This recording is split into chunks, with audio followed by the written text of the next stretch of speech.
So now I would like to introduce the first speaker of the evening, Alan Johnson, who's the co-convener of CPAC, and he's just like me too. We don't bother being greedy. We only have the one Alan.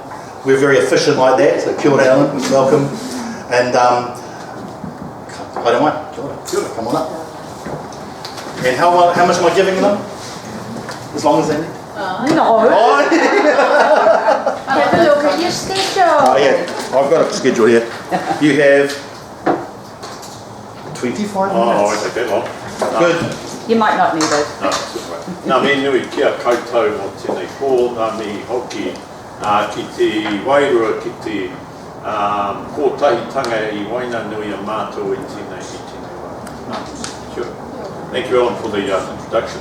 I'm at the moment the co-convener of Shop of the Action Group, and just on behalf of the group itself, I'd like to thank the people from Western Bay of Plenty for the initiative you've taken again to host this, and for the fact that you're a branch of our group. This is the first sort of time we've actually ever left town for at least a couple of years now, and it's really, you know, this idea now that we're getting back to face-to-face encounters, I think, is really, really encouraging and so necessary. So, you know, he me atu kia koutou mo te kainai o te rōpū korotahi o Tamariki mahi tēnā koutou, tēnā koutou, tēnā koutou katoa. What I want to talk today about is some of the analysis we've done on the budget, and in particular looking specifically at the thing that I'm most interested in, which is to do with housing and some of the things that we could have done with housing. Peter asked me if I had deliberately got a provocative photo of the Deputy Prime Minister, and that's not the case. I always think it's important that you are respectful, and this is an image obviously he posed for the Herald, which is up to him. He's a consenting adult, and if he wants to pose for those photos, that's his business. Anyway, one of the things, I'll just start with going back a bit. Hang on, for some reason it's not going to... There we are. About two years ago, I was working for the government, and I went from one ministry into another ministry to assist with labour market responses to COVID, right on the beginning of the COVID thing. And one of the things that I looked at was, sorry, I'll turn this up. I looked at was, what sort of recession can we expect from COVID? And started to model the recession that we experienced at the end of the global financial crisis in around 2008, 2009, which went on for a long time. And we said, well, this is going to happen this time, and of course it hasn't. This graph shows you what's happened to GDP on a quarterly basis from the onset of the shock. And what you see, the red line is the black line rather is what happened in the GFC. The GFC had this slow, long, lingering decline, and it really never got back to square until about 3.5 years after the original shock. Whereas COVID bounced back really quickly. In fact, amazingly so. And so all the dire predictions that I was generating working both with the government and some work I did subsequently trying to predict what might happen to child poverty rates was predicated on this idea that we're going to have this long lingering sort of recession, and of course we didn't. And the reason for that, I think, is partly the GFC was a financial shock. It was a shock that occurred in our financial system, whereas the shock that occurred within COVID happened in the real economy. That is, the real economy closed down. And of course, fiscal policy, which is the ability for government to spend money, is a lot more effective in real shocks than they are in these financial shocks, and we saw that. And one of the things that's really important is that we've bounced back so well from COVID so far. Of course, you know, we're not out of the woods yet by any means.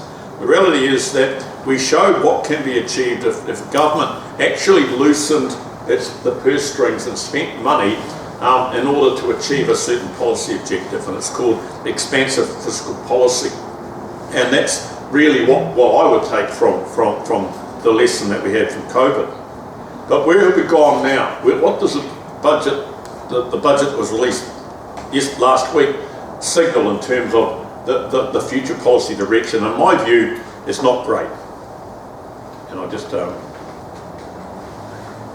yeah, we've really gone back to business as usual, as to the way things were prior to the COVID recession. And in actual fact, this like for some reason the screens aren't working properly, but anyway, we'll leave that one up. Yep. This graph shows you what's happening. The red lines are how much the money the government spends, and the black line is how much the government receives, and that's as a percentage of GDP.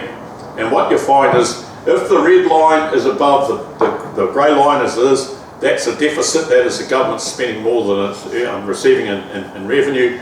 If the grey line is above the red line, that means it's in surplus. And what we're seeing is this rush to get back to surplus. So what we see here from 2023 onwards, the budget is back in balance, and then a slow surplus emerges. The gaps that were around the time of COVID, or the beginning of COVID 2020, 2021, are all deficits that have accumulated in debt, and we'll come to talk about that soon. But I think what's happened is that the Minister of Finance, who was already a fiscal conservative prior to COVID, has gone back to where he started, and I think that's something that we really need to challenge. Oh, hang on, well, mate. And this, and why do we need to challenge that? These two graphs, or this graph with the several lines, shows what's happened to Crown debt or government debt as proportion of GDP. And just recently, the government moved away from one measure to another measure, and I won't go into this, but the measure we've got now, I think, is a better measure, because it talks about the net Crown worth, including all the assets that they've got stacked away in the superannuation fund and things like that. The reality is that it doesn't really make any difference in terms of the overall settings, because they've set the same guidelines. And instead of it now being debt that should stay below 50% of GDP, it's debt that stays below 30% of GDP. The difference between the solid lines and the lines that are dashed is the dashed lines are the ceiling, the solid line is where our debt levels are as a percentage of GDP. You saw this rapid increase in debt levels between 2021 and 22, and then this tapering off and the slow decline subsequent to these surpluses emerging. And so the gap between the dashed line and the solid line is how much extra the government can borrow. And I'll come back to that, because there is no shortage, in my view and many analysts' view, of the ability to borrow. And the following graph shows that. There we are. This compares New Zealand's level of indebtedness with that of the countries that we like to compare ourselves with most commonly. And what you find is that the dashed line is where New Zealand set our ceiling, and guess what? Canada's at there already. Australia, the UK and the United States are well above it. The world doesn't fall in when you exceed this ceiling. Surely New Zealand is a much smaller economy than all those other countries, and a country like the US, because it dominates the financial system so much, can probably run debt levels of this size. But the reality is it's entirely a policy preference that we've done this. There's nothing preordained about it. This is an ideological point that this government and the previous government have maintained. Now, what does that mean in terms of our budget? What does it mean in terms of the money that we have available to spend on public services? I think one of the things that's really important to understand is that when you listen to a budget, all you ever hear about is the spin. And they'll announce something like, I thought, there's $20 million more to be spent on mental health over the next 4 years. And you go, $5 million a year on mental health? Why is that even news? I mean, that's, if the Ministry of Health could calculate its budgets to within $5 million, I'd be surprised. But, we have all this spin, all this stuff that explains things which are really, really small items, and we actually don't see the bigger picture. And I'll illustrate this with several points in these following graphs. This graph compares health spending over the previous 6 years and over the next forecast 4 years in terms of the size of the economy, and in terms of per person figure, which has been indexed for inflation.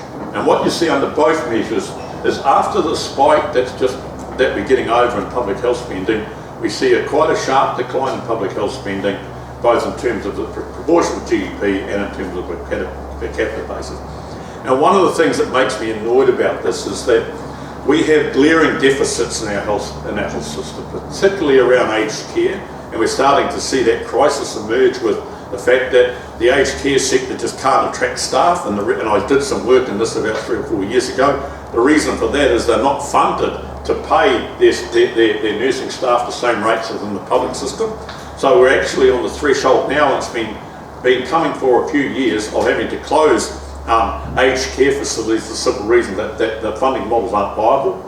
And also in disability, particularly in child disability, we actually haven't seen an increase in child disability allowances paid to parents and caregivers of children with disability for about 12 years.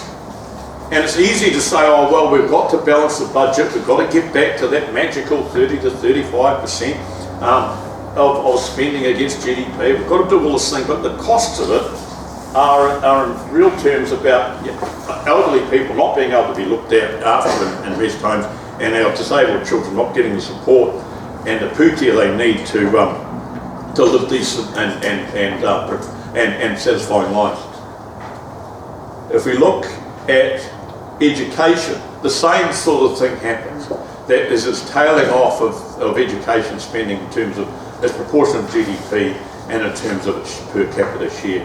One of the interesting things, though, is one of my colleagues in CPAC, Professor of Education at Massey University, John O'Neill, has said, look, the government shifted away from a decile funding type formula to what they've called an equity-based formula.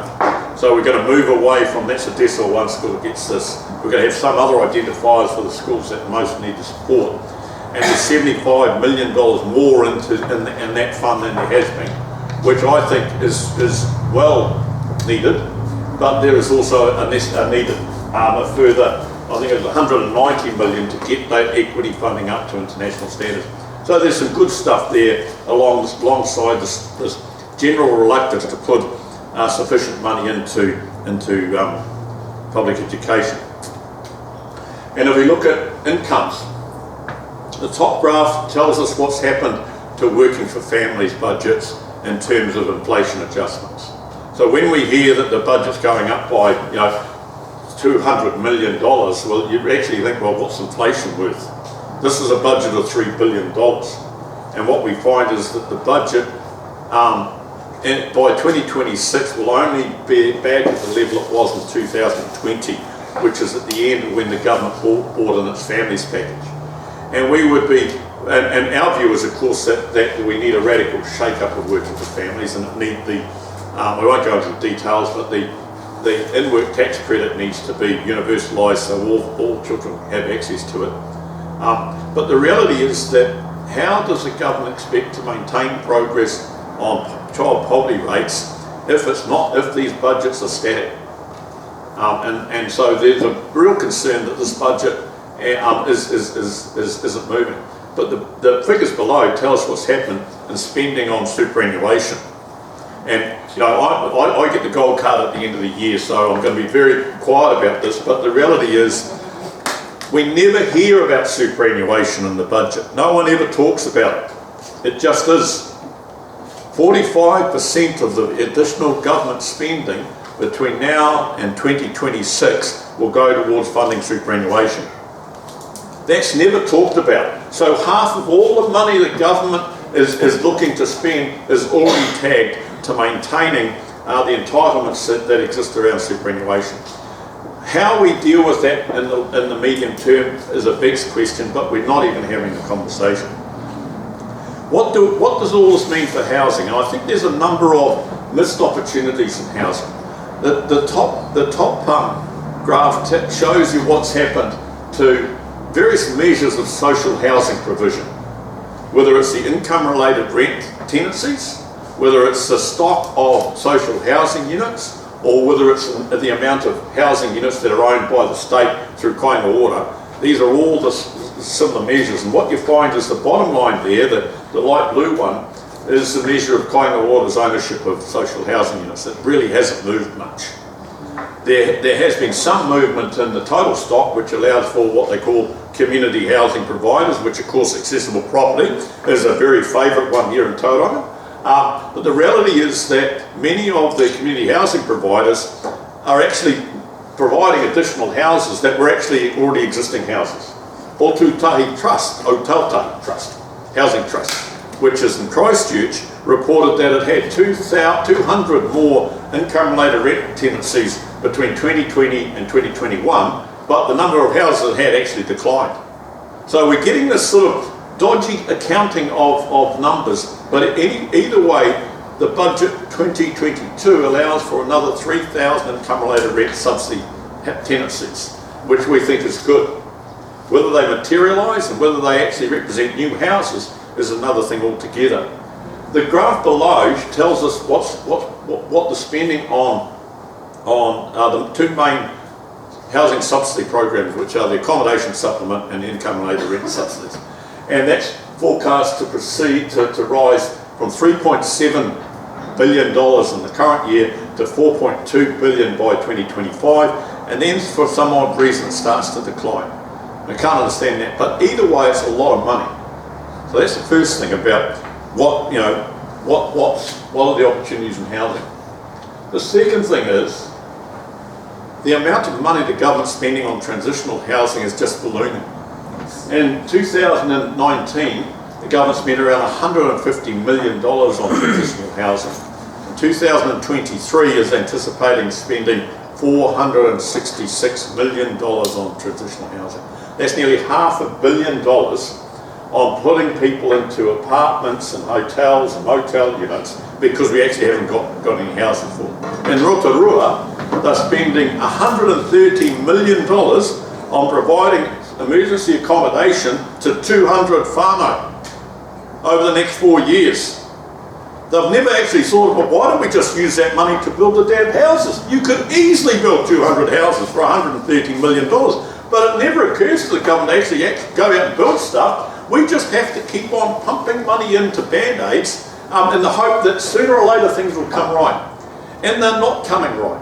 If you look in particular at the deficit that exists between the numbers of extra housing units that have been provided and the increase in demand over the last 4 years, there's a deficit of 10,000 units. We are short 10,000 units. The current social housing waiting list is 26,000 households, and it's just getting worse every quarter. And the government's doing the best it can and spending record amounts of money, but it just isn't cutting through. And then, this is a picture of our dear Minister of Housing, Megan Woods, where she launched a $1.4 billion infrastructure program in the state housing suburbs of Auckland, and was just amazed at how audacious and grand it was. Over the next 10 to 15 years, that program is expected to demolish 4,000 state units, to build 6,000 state units to replace them, a net increase of 2,000, and by the way, 10,000 market houses. So the bulk of the subsidy is actually going into providing market housing. In fact, 2/3 almost of the 180 hectares of urban Crown land that's involved in this deal is to be sold off. And in the budget 2022 allowed for $166 million to pay for the sale. So you're actually paying to sell something. I'm puzzled as to how that can work. That you're actually paying money to sell something. And then another $65 million for the deferred settlements. That is, the developers aren't even paying up front. It's being delayed. So, you've got to carry a subsidy forward. So the developers are getting this stuff at a time when actually you think, should they really be getting it? This is the government's mindset. And what I would like to do is just finish with these with some suggestions. And I'm more inclined to be kinder to the Minister of Finance than Peter is. But the reality is he hasn't got an easy job, and he is, in my view, straitjacketed by his ideological framework, and he shouldn't be. But the government probably has around $40 to $50 billion it can borrow if it wanted to invest into worthwhile capital projects such as infrastructure and housing. It doesn't need to privatise Crown land in order to build housing. It can easily fund it itself just by borrowing money. It has $40 to $50 billion capacity to do that. But borrowing, and so this borrowing should be seen as an alternative to the privatisation of assets and services, because much of what we're doing is farmed out to the private sector to provide. We just actually don't get the community or the public sector to do things. We expect the private sector to do it. But simply spending money is not the answer, because if we spent money on housing and infrastructure, the people who build the roads and the bridges and the houses will simply make more money. There's no more of them. There's no more building materials to make things happen faster. There's no more engineers and carpenters and all of that to make things happen faster. If you throw money in it, it'll just be inflationary. So what we really need to do is, and we should have started it 5 years ago, is work on a whole structural change that says, how are we going to get the businesses up and running that are going to do this work? How are we going to find the people to train them, to get them to do this work? And how much are we going to pay them? There needs to be, in my view, a transformation in the way we see this problem. And finally, I'd have to say that we actually do need to rethink the appropriate balance between public enterprise and private enterprise and community enterprise.